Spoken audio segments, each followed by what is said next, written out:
السلام علیکم ورحمۃ اللہ وبرکاتہ۔ محترم سامعین کرام اور عزیز طلبہ، امید ہے آپ اللہ کی توفیق سے بخیر ہوں گے۔ آج ہم اللہ کی توفیق اور فضل سے حافظ بن حجر رحمہ اللہ کی مایہ ناز کتاب تہذیب و تہذیب کا اسلوب اور منہج جاننے کی کوشش کریں گے۔ یہ کتاب اسماء رجال پر،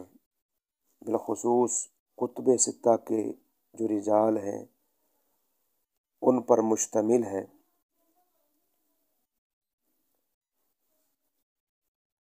ہمارے علماء اسلام نے حدیث کے روات اور رجال کے احوال اور تراجم جمع کرنے میں انتہائی دقت اور دیدہ ریزی سے کام لیا ہے۔ انہوں نے ایک ایک شخصیت کے بارے میں، ان کے نام، ان کی ولدیت اور ان کی کنیت، ان کی نسبتیں اور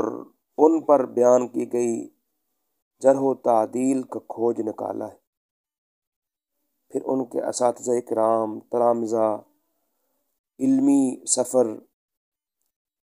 مشائخ حدیث سے ملاقات کب کی، کہاں کی اور ان کا دور کس طرح کا تھا، یہ تمام مباحث انہوں نے ان کو جمع کیا اور امت کے سامنے رجال حدیث کے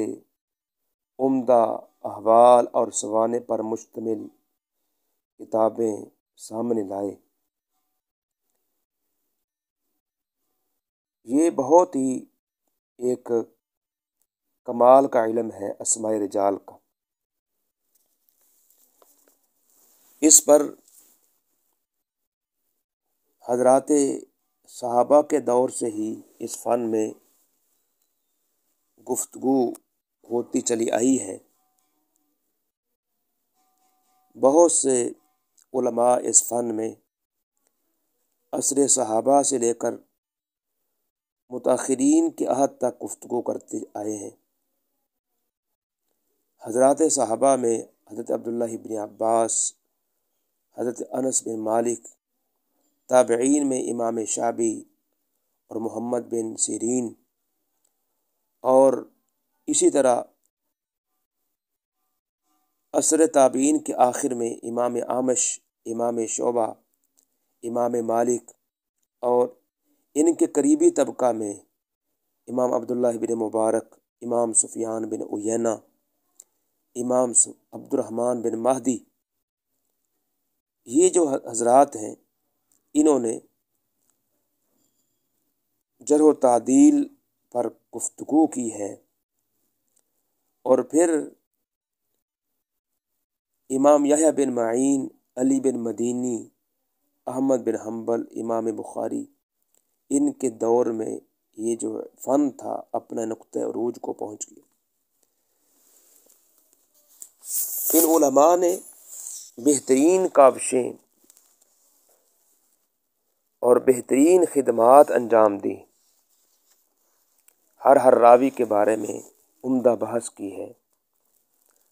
اور مستقل اس پر کتابیں لکھی ہیں۔ امام محمد بن سعد نے طبقات کبریٰ کے اندر، اسی طرح ان کے بعد یحییٰ بن معین نے التاریخ کے اندر، امام بخاری رحمہ اللہ نے تاریخ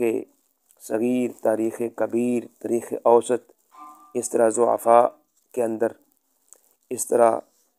امام جوزجانی نے اخبار الرجال کے اندر، امام اجلی نے تاریخ الثقات کے اندر، امام نسائی نے کتاب الضعفاء کے اندر، امام عقیلی نے کتاب الضعفاء کے اندر، امام رازی رحمہ اللہ نے کتاب الجرح و تعدیل کے اندر، امام محمد بن حبان نے کتاب الثقات کتاب المجروحین کے اندر، امام جرجانی نے الکامل فی ضعفاء الرجال کے اندر، امام دارقطنی نے کتاب الضعفاء والمتروکین کے اندر، اسی طرح ان کے بعد امام حاکم آئے، امام جوزی آئے، انہوں نے یعنی ہر دور میں علماء کرام نے اور محدثین اعظام نے اس فن پر اپنی اپنی جو خدمات ہیں انجام دیں۔ غالباً 6 صدی ہجری میں ایک نام امام حافظ الکبیر عبد الغنی بن عبد الواحد المقدسی کا بہت ہی نمایاں نام ہے۔ انہوں نے کتب ستہ کے رجال کو جمع کیا اور کتاب کا نام رکھا الکمال فی اسماء الرجال۔ انہوں نے کتب ستہ کے جتنے بھی راوی تھے اس میں جمع کیے، ان کی ڈیٹیل لکھی، یہ کتاب چھپی ہوئی۔ اس کتاب کی تہذیب پھر امام ابو الحجاج یوسف بن زکی المزی، جو 742 کو جن کی وفات ہے، انہوں نے تہذیب الکمال فی اسماء الرجال کے نام سے کتاب تحریر کی۔ اصل میں یہ الکمال فی اسماء الرجال کی تہذیب ہے، یعنی ان کی اختصار سمجھ لیں، اور کچھ اس کی تہذیب اور کچھ اضافات بھی انہوں نے اس کتاب کے اندر کیے۔ اس کے بعد امام ذہبی آئے، حافظ محمد بن احمد بن عثمان الذہبی، 784 کو جن کی وفات ہے۔ انہوں نے اس فن میں خاص طور پر یہ تہذیب الکمال کو مد نظر رکھ کے اس کی مزید اختصار کر دیا الکاشف کے نام سے، اور ایک اور انہوں نے اس موضوع پر کتاب لکھی تذہیب التہذیب کے نام سے۔ اس میں کچھ انہوں نے طوالت بھی اختیار کی۔ بعد ازاں حافظ الوقت حافظ احمد بن علی العسقلانی، جو معروف ہیں حافظ ابن حجر العسقلانی کے نام سے، انہوں نے تہذیب الکمال کو اور الکمال کو مد نظر رکھتے ہوئے انہوں نے ایک کتاب لکھی جو تہذیب و تہذیب کے نام سے مشہور و معروف ہوئی۔ یہ کتاب الکمال کا بہترین اختصار بھی ہے اور اس کی مہذب مرتب شکل ہے۔ اس میں انہوں نے تہذیب الکمال میں جو روات نہیں ملتے یا جن میں کہ انہوں نے اختصار کیا ہے، صرف نام لکھ کر کے ان فلان یا رواہ فلان لکھ دیا ہے، حافظ ابن حجر رحمہ اللہ نے آ کر کے ان کی تفصیل بیان فرمائی۔ انہوں نے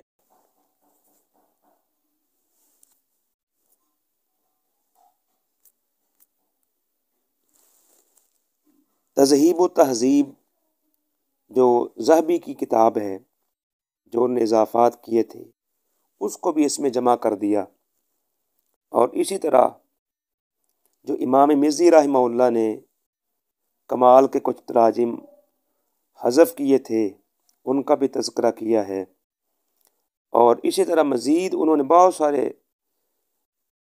کتب ستہ کے اور بھی رجال جو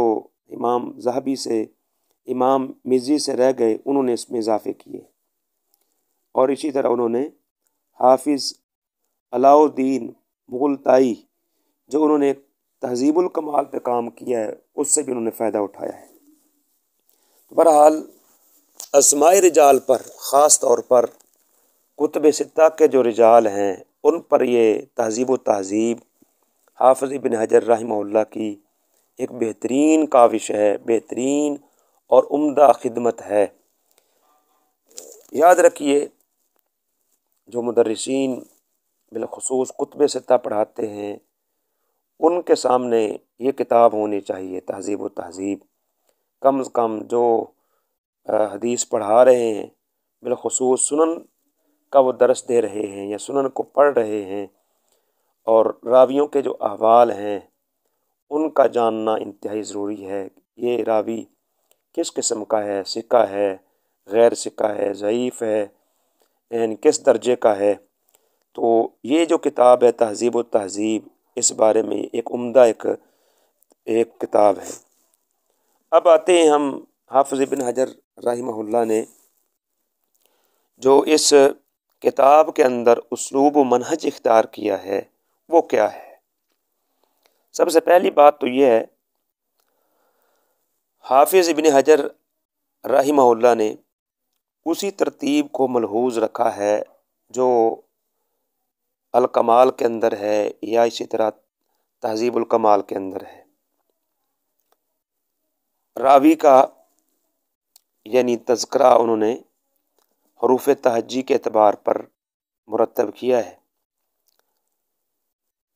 راوی کا نام اور اس کی مکمل جو تفصیل ہے، کنیت ہے، باپ کا نام ہے، دادا کا نام ہے، نسبت ہے، اس کا انہوں نے تذکرہ کیا ہے۔ اس کے بعد پھر وہ کس سے روایت کرتے ہیں، ان کے شیوخ کون کون سے ہیں، ان کا ذکر کر دیا ہے، اور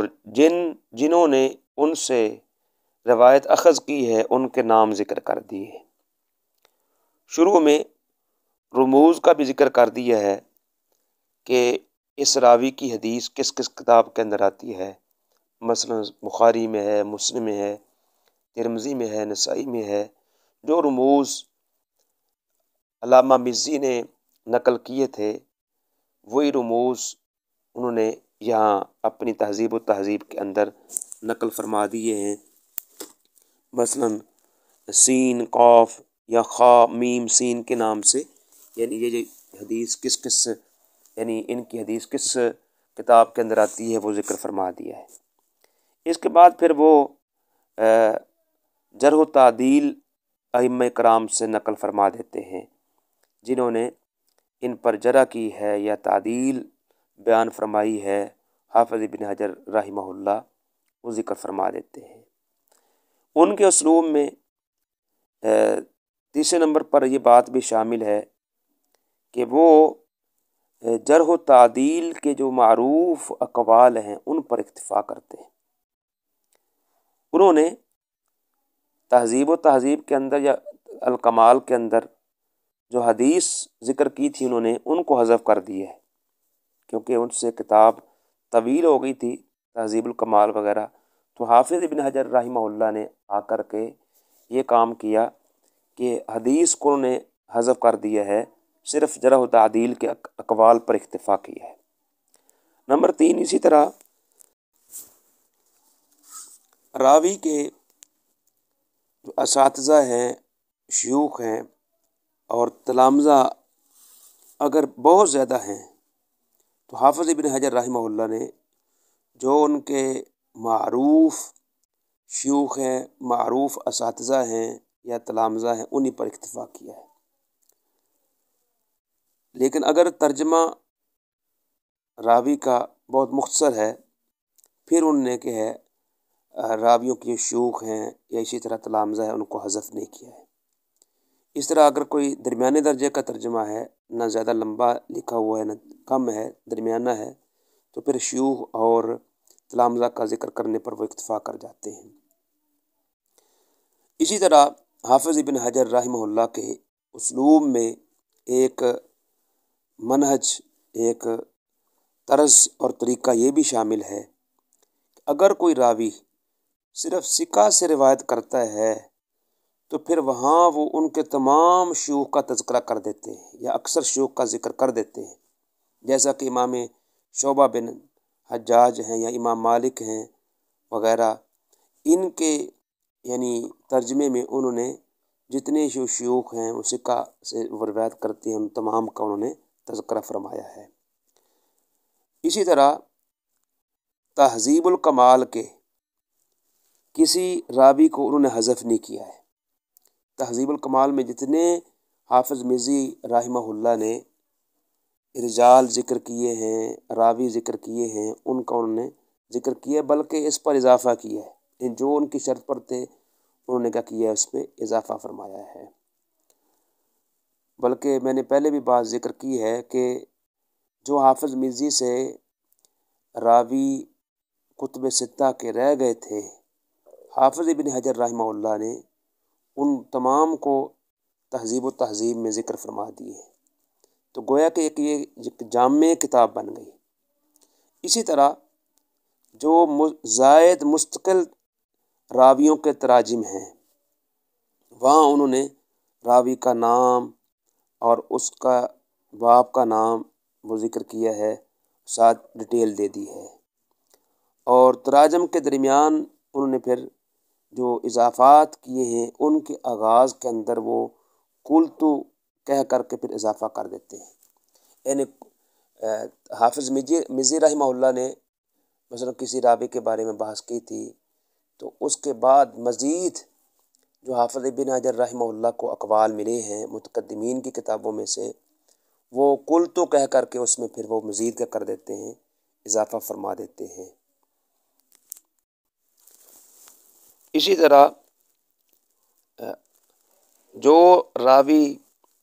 کناں سے یعنی کنیت سے مشہور ہیں، ان کو انہوں نے الگ طور پر یعنی ایک فصل قائم کر دی ہے راویوں کی کنیت کے نام سے، وہ انہوں نے وہاں ذکر فرما دیے ہیں۔ اسی طرح خواتین کا جو تذکرہ ہے، جو راویات ہیں، روایات کو بیان کرنے والی خواتین ہیں جن کی حدیث کتب ستہ کے اندر آئی ہے، انہوں نے ایک الگ سے ایک فصل قائم کر دی خواتین کے نام سے، اور وہاں انہوں نے خواتین کا جو تذکرہ فرما دیا ہے۔ تو گویا کہ یہ کتب ستہ کے یعنی بخاری، مسلم اور اسی طرح ابو داود، ترمذی، نسائی، ابن ماجہ کے رجال اور راویوں کی اگر ڈیٹیل دیکھنی ہو تو تہذیب و تہذیب ایک بہترین کتاب ہے۔ اس کے اندر انہوں نے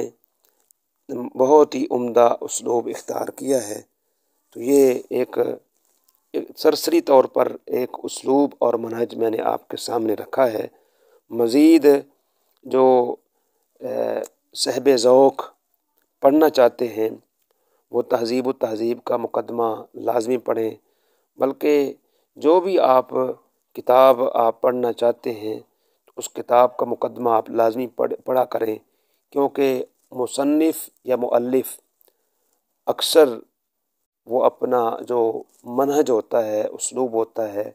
طریقہ کار ہوتا ہے، وہ اپنی کتاب کے مقدمہ میں وہ ذکر کر دیتا ہے۔ اس لیے میں لازمی طور پر یہ تلقین کروں گا کہ اس کتاب کا تہذیب و تہذیب کا مقدمہ آپ لازمی پڑھیے گا۔ اسی پر ہم اکتفا کرتے ہیں۔ اللہ سبحانہ و تعالی ہمیں